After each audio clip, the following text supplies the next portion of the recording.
السلام عليكم ورحمة الله. زي ما انتم شايفين معانا ديك رومي حلو جدا، حجمه ما شاء الله كبير جدا، فعايزين نسويه كويس جدا.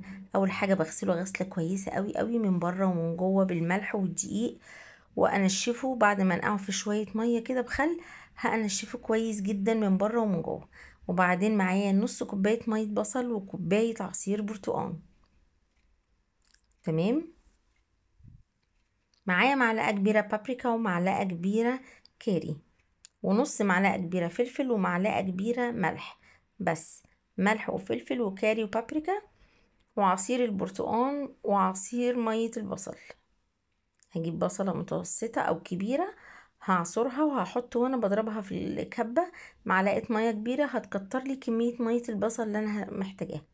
دوبتهم مع بعض كويس جدا وصفيتهم بمصفى، ودي سرنجة تقدري تجيبيها من الناس اللي بتبيع ادوات المطبخ، ولو مش متوفرة سرنجة من الصيدلية عادي جدا 20 سنتي ونشتغل بيها. صفي الخليط كويس عشان التفل بتاع البهارات ده ما يسدش السرنجة وما تعرفيش تشتغلي بيها. وابدأ احقن الصدر زي ما انتوا شايفين بالتدريج، مش هخلي حتة ما احقنهاش. ولو تاخدوا بالكم لما بحقنها الصدر بينتفخ، ده معناه ان الانسجة اتفتحت والعصارة باتت جوه النسيج، هتخلي الديك الرومي يستوي اسرع واحسن ويبقى جوسي وما يتحرقش وما ينشفش في الفرن، وبياخد وقت اقل في السوا.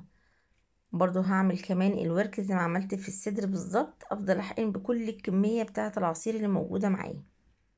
تمام. زي ما انتوا شايفين كده. هعمل بقى التوبنج اللي هيتحط من بره. معايا معلقه كبيره عسل نحل، وطبعا مش هتسكر الديك الرومي ابدا، معلقه مع الحجم ده مش هتأثر، لكن هتخليه مكرمل ومحمر من بره كويس جدا. فعندي معلقه كبيره عسل نحل، معاها معلقه كبيره صلصه طماطم، ودي معلقه كبيره مليانه ملح،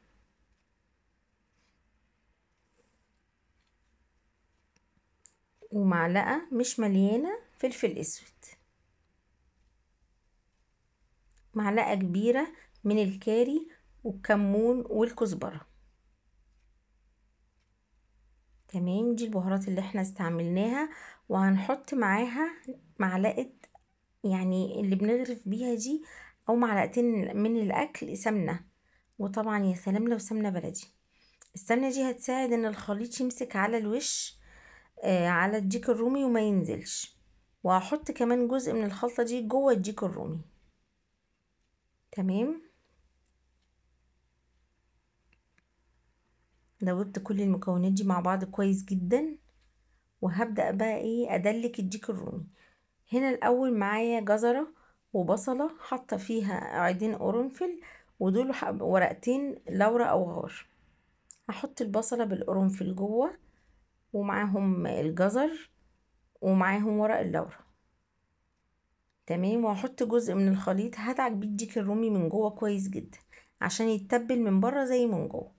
وابدأ بقى اعمل مساج كده للديك الرومي بكل التتبيلة اللي انا عملتها، من تحت ومن فوق لحد الرجلين، كل حتة ادلكه كويس جدا.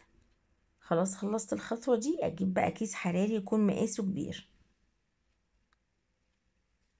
مقاسه بيبقى 38 في 43 تقريبا.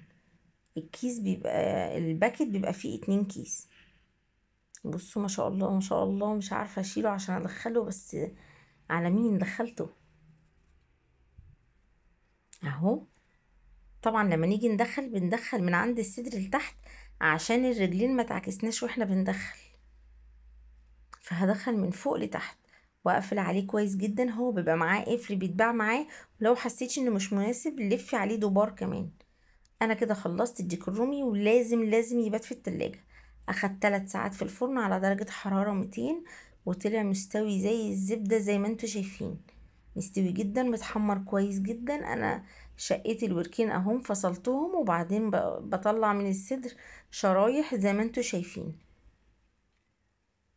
انتوا تقدروا تتحكموا في حجم الشرايح لو عندك عزومة عشان تطلعيها زي ما انت عايزة. ممكن تقطعي ارفع ما انا مقطعة، مش هتفرق ابدا يعني. تمام. طعمه كان حلو قوي قوي وجوسي جدا، ما غابش ابدا ابدا في الفرن. والصدر من جوه كان طعمه مش مفتل. بصوا انا هوريهولكوا دايب دوب في ايديا. بصوا الانسجه بتاعته عامله ازاي، حقيقي كان حلو. لو عجبكم الفيديو، انا رندا ودي قناتي، ما تنسوش اللايك والشير.